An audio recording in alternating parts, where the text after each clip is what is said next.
Oke, sekarang hari Jumat tanggal 18, hari keempat isolasi mandiri di rumah. Kenapa milih isolasi mandiri di rumah? Karena kemarin waktu aku rapid di rumah sakit Rumani, itu kan aku rapidnya malam.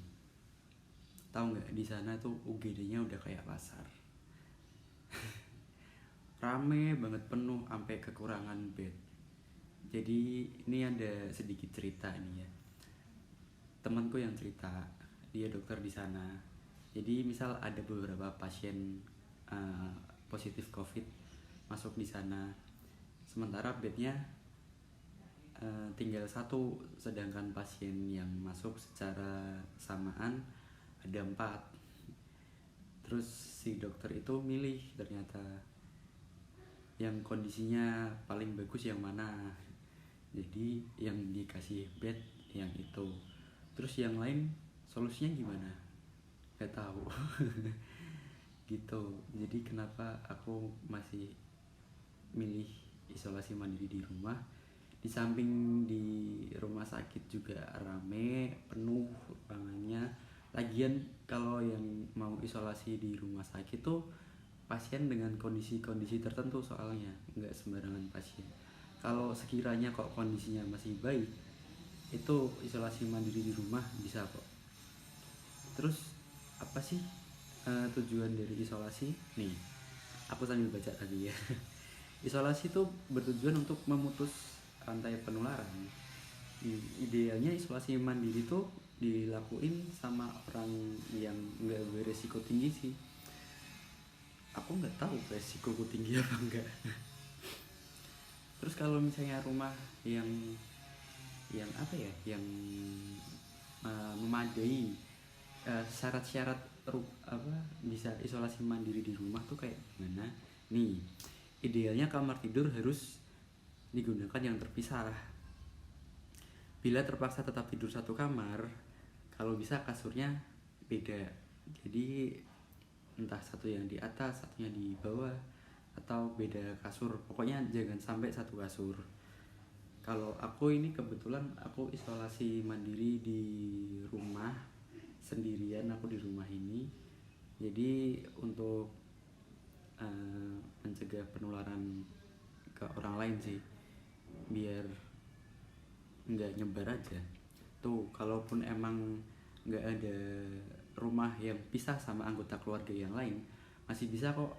Kalau misalnya satu rumah, ini bahkan di sini dijelasin, kalaupun emang nggak ada kamar lain, bisa satu kamar, cuman jangan samaan kasurnya. Pun itu ntar juga harus pakai masker, harus jaga jarak, jangan jauh-jauh. Tidur di kasur yang berbeda dengan jarak kurang lebih 1 meter. Bila ada jendela, lebih baik buka jendela dan pastikan sirkulasi udara kamar baik. Bila menggunakan kipas angin, arah aliran angin keluar. Aduh, belibet. Terus kamar mandi juga nggak boleh samaan. Idealnya kamar mandi harus digunakan pasien yang positif itu harus terpisah dengan kamar mandi orang yang enggak positif. Bila terpaksa hanya satu kamar mandi, jadi kalau misalnya emang di rumah cuma ada satu kamar mandi dan itu dipakai sama-sama, usahakan ada ventilasi yang baik.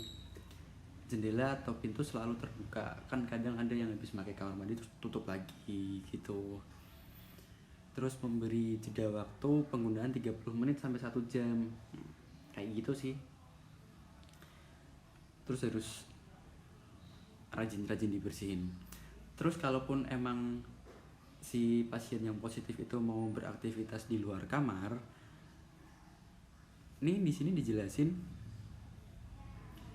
kalau makan minum bisa disediakan oleh anggota keluarga lain, ditaruh di luar pintu kamar. Pasien tetap makan di dalam kamar dengan alat makan sendiri yang terpisah. Jangan makan bersama. Bila harus keluar kamar, selalu gunakan masker medis dan jaga jarak dengan anggota keluarga yang lain.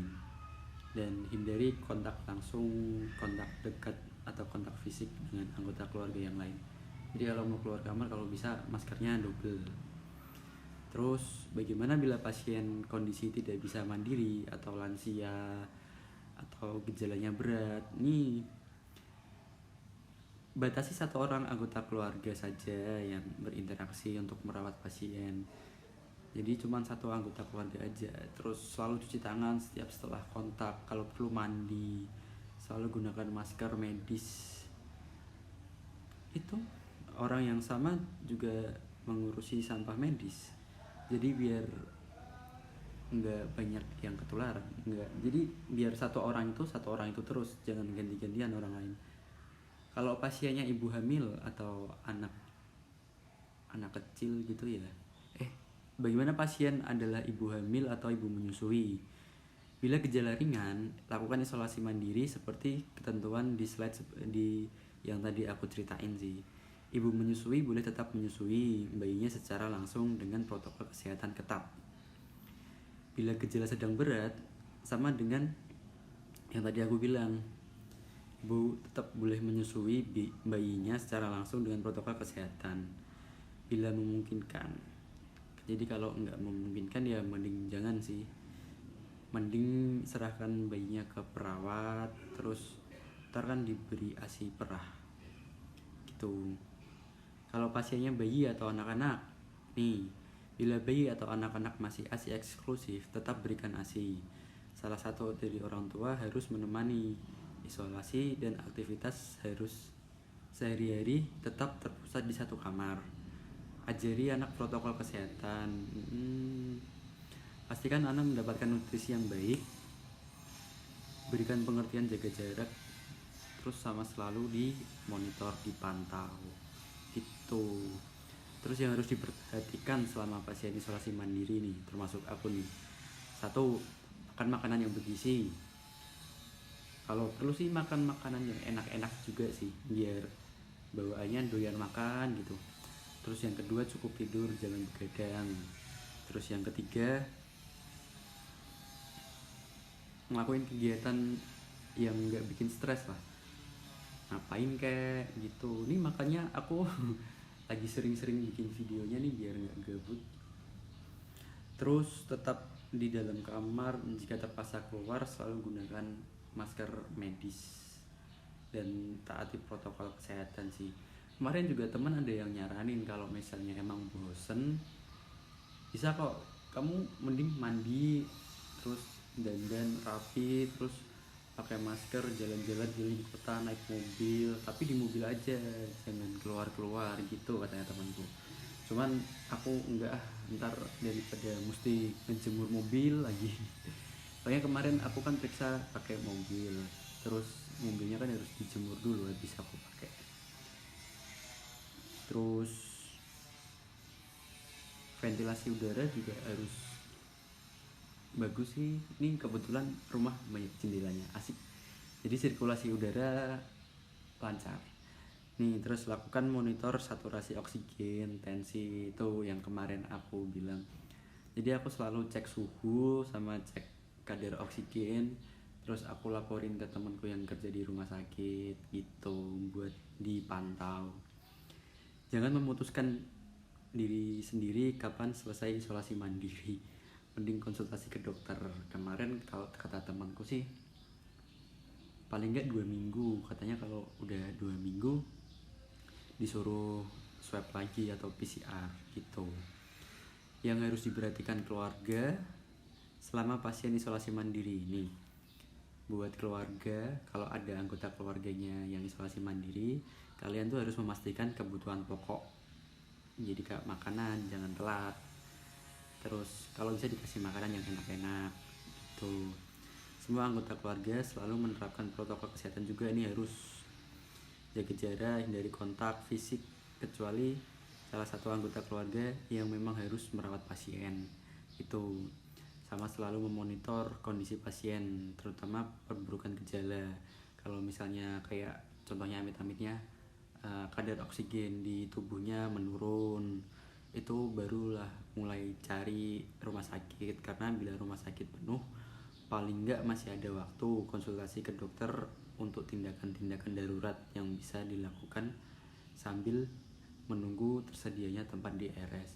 Ya emang sih rumah sakit sekarang tuh penuh semuanya. Ya semoga dunia ini lekas membaik.